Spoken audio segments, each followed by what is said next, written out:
Good.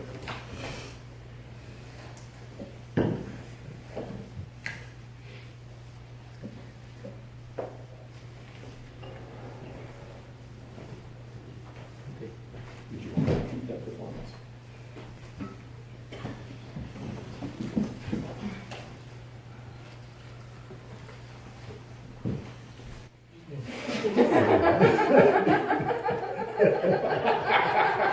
This is time for a tea commercial. Okay, they did it. Yeah.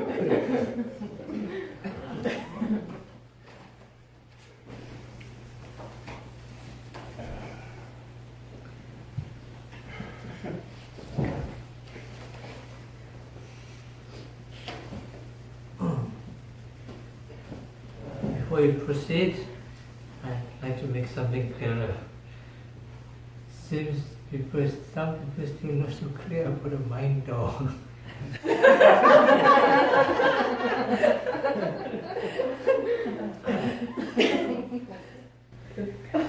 See, mind door and mind objects are two different things. Okay? Mind objects are objects that occur through the mind door. Simple enough? Huh? Eye objects are objects that occur at the eye door. Okay? From the inside. From outside. On the outside.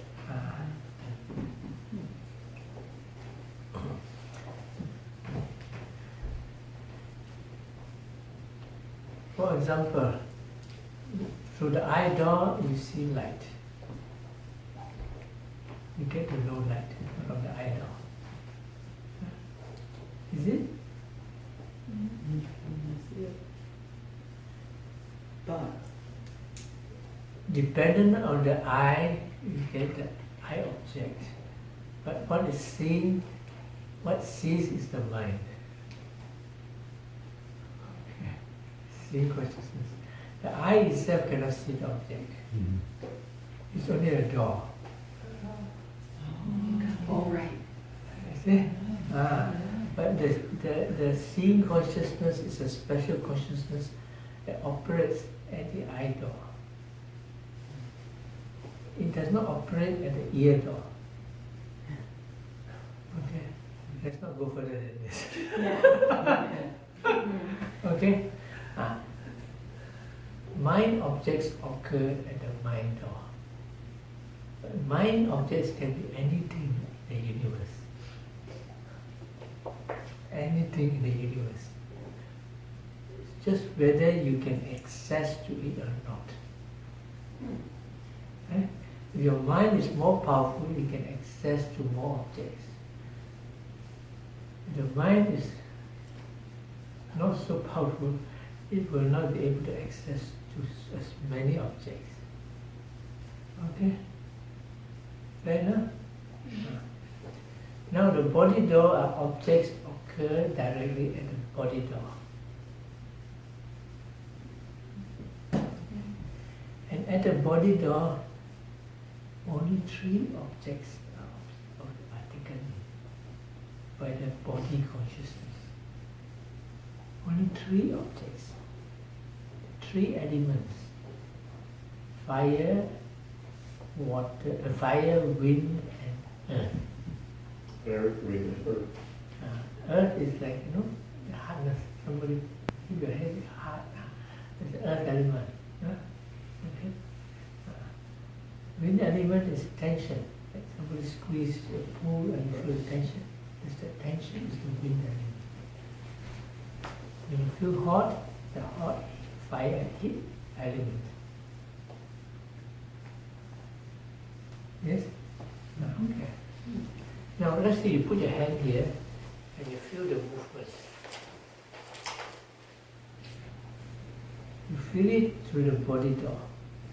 Okay?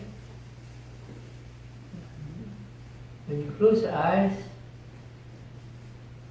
switch your heart. You feel it? Yes, you feel it. But you don't see it. You feel it. Now you open your eyes and feel the the movement again. Can you feel it? Mm. Is it the same when you close your eyes and you open your eyes? What's the difference? Well, when I feel it with my eyes closed, Yeah.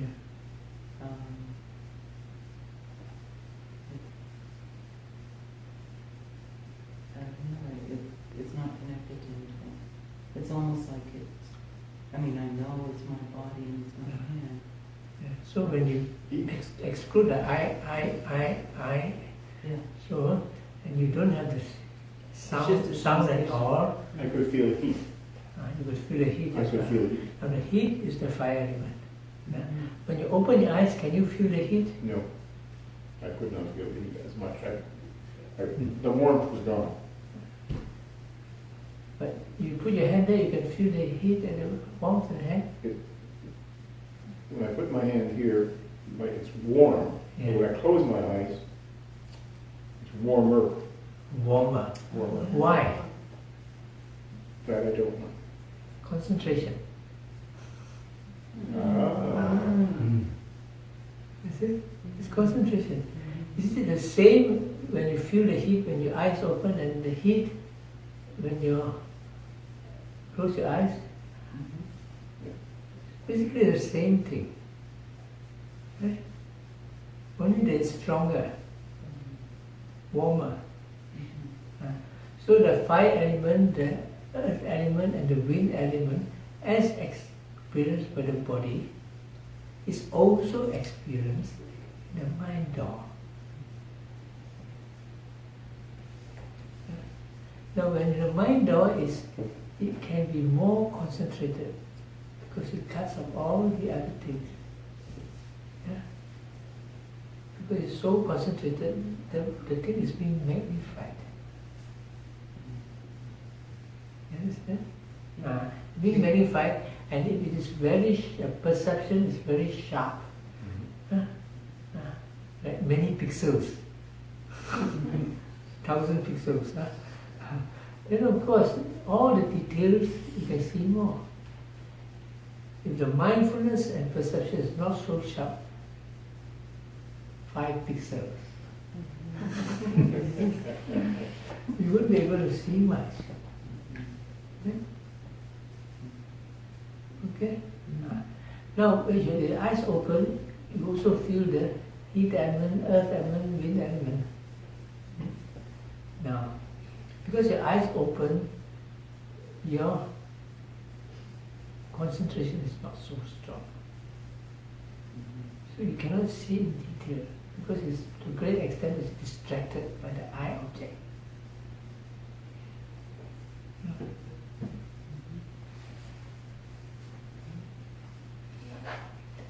So, ear, eye, body, all of them go through a mind door. Eventually they will go into the mind. Not necessarily, usually yes. Immediately it passes into it. That's why when you feel rising, falling, you feel it long, you feel it short, those long, short occur in the mind door. Because they're concepts. Do you see long or short? You can see long or short. You see long or short? Long for sure. Do you see? Long At one moment of time. At one moment of time. Not over a period of time. Not over a lapse. At one moment, it's just that point. Right? As I said, one line is made of many points. At one moment that pop, that's it, very split of second. It's only one point. Because sometimes we try to get to that point, but you can't, because the mind is used to, normal conventional mind is too slow. Conventional mindfulness is too slow. But when you're watching moment to moment, it's just digital splitting, then you come to just the present moment, one point. From there you skip into the timeless. But there's after, you just keep cutting it, final and final first. So now, what happens is when you're watching it, It's the earth element which occurs in the body door and the mind door. But because you're so used to thinking of the body, you don't think of the mind door. Yeah? But if you really become more concentrated and you find you concentrate on the rising, falling, it seems to come in waves, it comes in big waves, small waves. At one moment of time, in feeling the body object, you don't get all those waves. They're just points, just moments. Right? And so that is experienced by the mind door, not the body.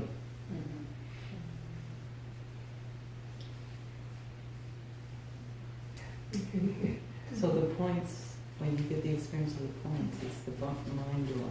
Body door. It's Body door. It occurs also at the mind door.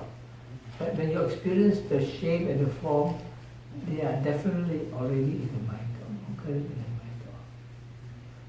Yeah? Now what happens is, in the mind door, as I said, then 1001 objects can arise. And these are also become distracting, like your thoughts. You don't see your thoughts. These thoughts are all in the mind. Yeah? They all occur in the mind now. When you dream, it's at the mind now. In the story of the old lady, she was wearing specs when she speaks. Then they asked her, Granny, why do you, no, old lady, why do you wear the specs when you sleep? Because when I dream of my son-in-law being bashed up, I want to see clearly.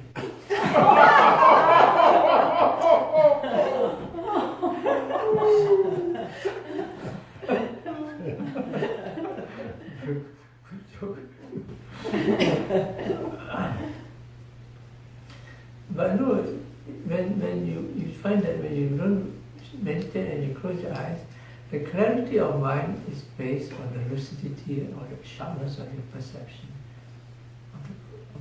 in the mind door.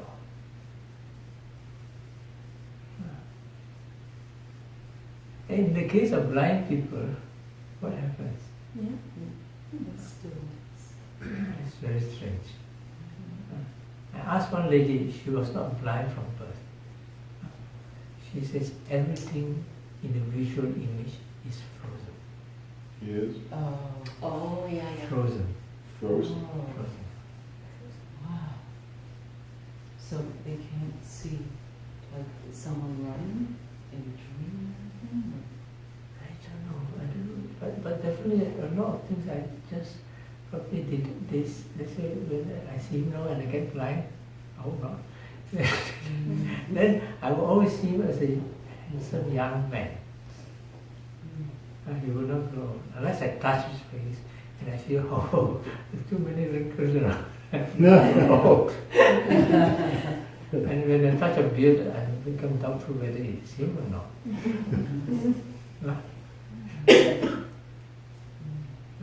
Anyway, so what we're trying to do is, to arrive at, we say, the first level is all those conventional shapes and forms and names and people and time and space and all that. Now, what happens is you are getting closer to the ultimate realities of what we say non-subjective, objective reality, not subjective.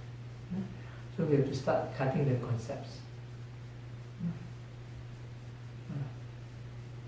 And the concepts are cut off to a certain extent when we close our eyes. When we don't hear anything and so on. But the touch is still there. Concepts connected with touch. So what we do is we slowly cut them off.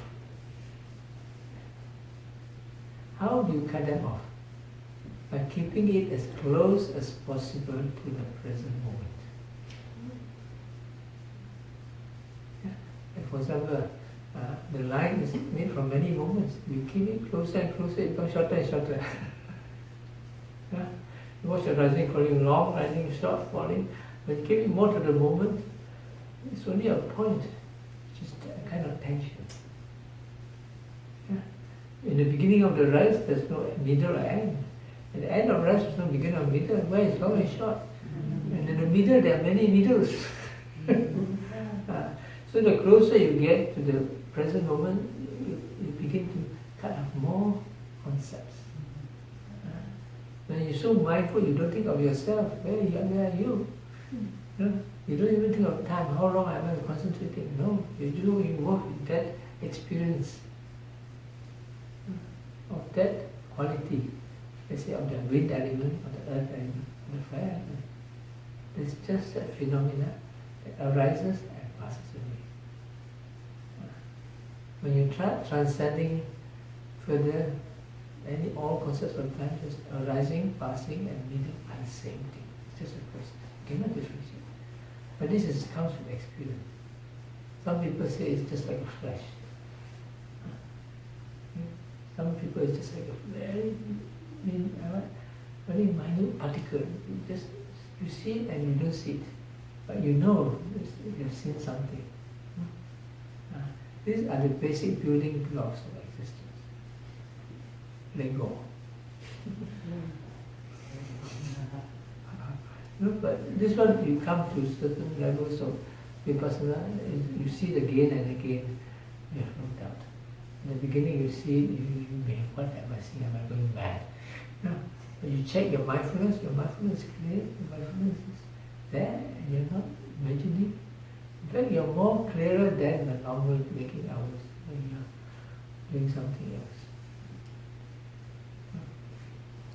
So what we do is we come slowly to that point where the mind is free from concepts by keeping as far as possible to the present moment. Then you experience the earth element, the nature of feelings and so on, mind processes without any concepts. Now, why don't we do this? Why do you want to do this? Do you have anything better to do? Like in Germany you say coffee and cooking. Oh yeah. Coffee and cakes. This is the favorite German pastime. When you talk coffee and cakes, all Germans go, ah. You see a smile in their faces. For Italians, you say love, go, ah. Different cultures, amore. I tell them, I make fun of them, so it's not very good. Say that, no? What do you say in Malaysia? Malaysia, food.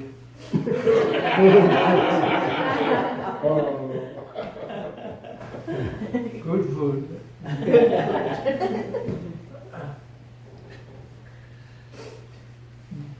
So, the idea is first, you to reach up to that level, your mind must be very clear and sharp.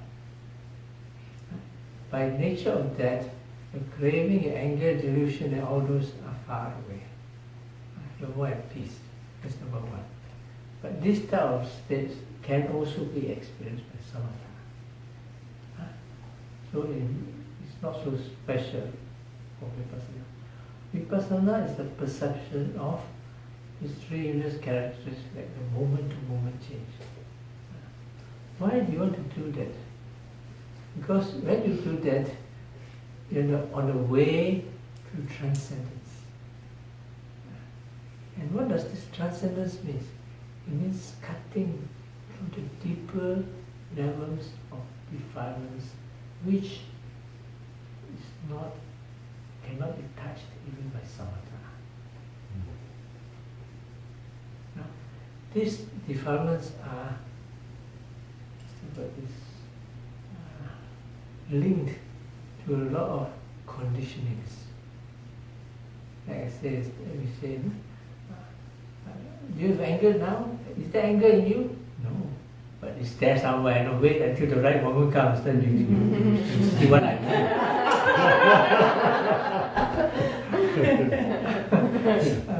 So, how do you go into that? That's what Vipassana does. It goes into the cutting of the latent dead conditions. These are called conditioning factors. We explain it by, as I said, the mind is not a closed system. Like that. Because Vipassana, just, when you go to that level as the ultimate realities, it's only the beginning. It's just like the beginning of the surface of the water. You finally go to the point where you put aside yourself. You put aside what? Yourself. Yourself. Yourself. You put aside the screaming mouse. Keep quiet. Don't scream. You stay there. And then when you start going in, you find that these qualities, these are experiences qualities, which they describe as nose, emptiness, they describe it as subtle, not a being, not a soul, emptiness, something that's what we mean by conditioning. So when you go deeper into it, you find that what you watch does not come alone. There are more than one thing to it. Just from far away, you experience it, one thing. But when you're closer, actually there are many things. But these many things is a special type of experience. It is not, you call it interconnectedness.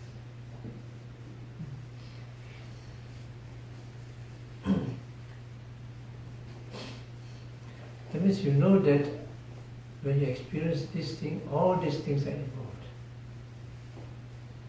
How they are involved are the different ways of how they get involved with each other.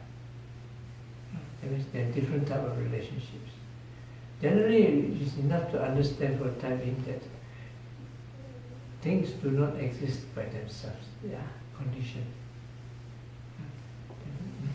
So when you watch the earth element, the other three elements automatically are there. Theoretically, we explain the earth element as material existence. If I go into this, it's getting very complicated. Example, you touch the wall, you touch something hard. What is the earth element? The hardness. The what? Hardness. The hardness. But what is the hardness? Cannot stop there. Is it a wall? No, the wall is something else. Okay. Your finger is hard? Finger is something else. Finger has this thing. The wall is this thing. Hardness is something else. Although it's connected with that, but it's not that. So what is hardness? You cannot think. You have to just to keep with a sharp perception, complete open mind, but sharp and concentrated. After a while, some people say resistance. The more the resistance, the stronger the earth element. That's fine. Lesser the obstacle. Because it becomes soft, the weaker the earth element. But that also has a relativity, is it? Right? Hard and soft are relative. It is part of the earth element, but it is not the earth element say by itself, the quality. Yeah? That means there are some subtle concepts and comparisons inside. So what is it? And you know something is there. And that something is the earth element. Don't you think? It's not mind, it's material existence. It does not have any borders. And sometimes, I touch something, I don't know what I touched. But you know you touched something. And that's the earth element. So this material existence is a basis for all material existence. So when the earth element there, the other elements are also around. But you don't see it. But when your mindfulness and concentration is very sharp, you start seeing that. This is first manifested as a beginning of change in those qualities. It's manifested in that, in the change in those qualities. Because you don't think of time. There's no time. Is there time? No, there's no time. Time is constant. Throw away all your clocks. No time. So when you think of that, there's no present, there's no past, there's no future. So if there's no past, there's no future, what is happening? Only the present. But the present that we think of is connected with the past and future. Yeah? Rather we can say they are functions of change. Yeah? But say, what is change? So just keep to the present moment. If there's no past, no present, what is that? It's just experience. And you can see experience changing. Now, remember, there's no time. Okay? There's just experience changing. Yeah? Can you get what I mean? At least intellectually, yeah? Then you're beginning to go into the conditioning nature of these elements. But what we see change, like everything, oh yes, changing, is still very superficial. It's still very connected with concepts. Oh, the flowers wilting, oh yes, this weather is so unpredictable. This has changed. But they're still highly impregnated with concepts. But this is the point where it goes into that point that there are no concepts. And you see what you experience with regards to elements changing.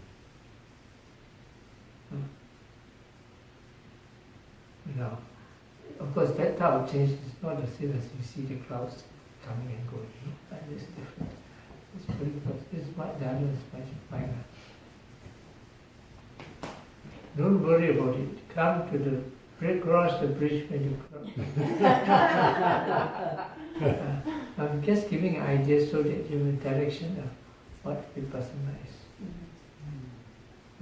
So the Vipassana object, from that time, it keeps going, the change and three characters become stronger and stronger. It means the impermanence is just that when you see it, immediately it's not there anymore. And that's when the perception of impermanence becomes clear. Beginning, middle, ending.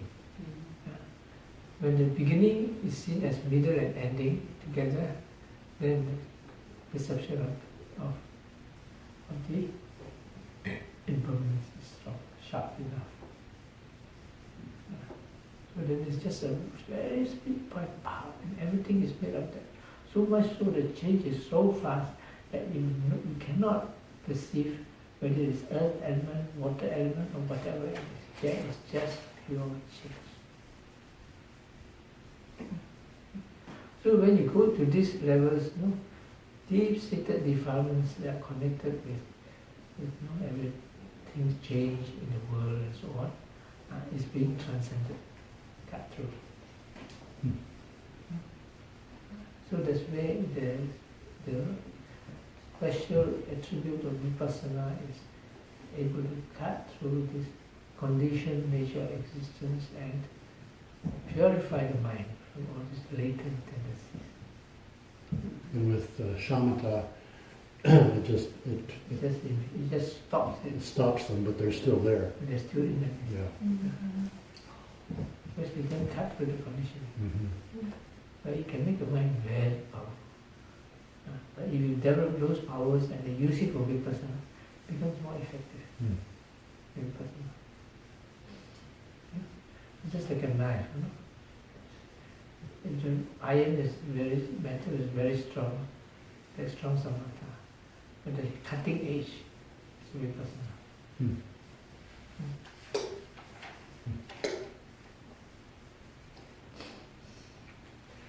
So, just to give you a summary, insight, Insight in Vipassana is different from the insight in daily life. Yeah? The nature of this quality of insight, of wisdom faculty, is to be able to know deeply the nature of the object according to reality, whether it is conventional or ultimate. Yeah? And the nature of the benefit of wisdom faculties is able to resolve things. Yeah? For example, worldly knowledge. For example, medicine is worldly knowledge. Yeah? Because he knows the nature of the disease and the type of things we can use to cure it. Very useful, very beneficial. Yeah? Because there's some type of knowledge which are useless.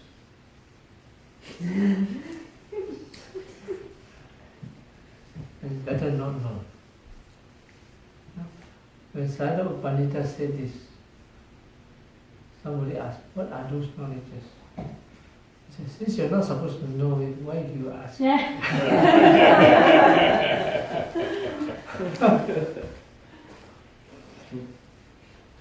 Take for example making bombs. Huh?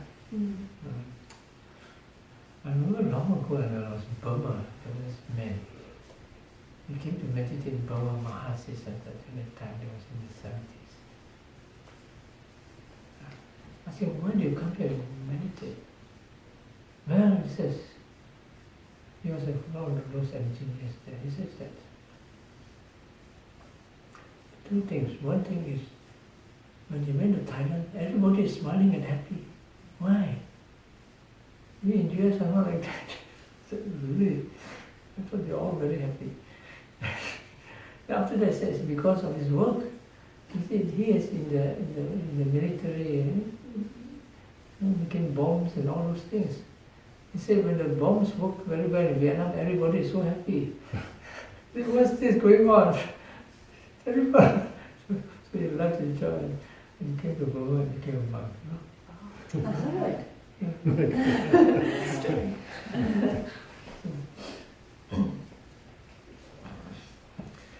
We don't say that bombs don't solve problems. They do solve certain problems violently, In the Second World War, atomic bomb. Now, the North Korean King Jong-un also has ways to solve his problems.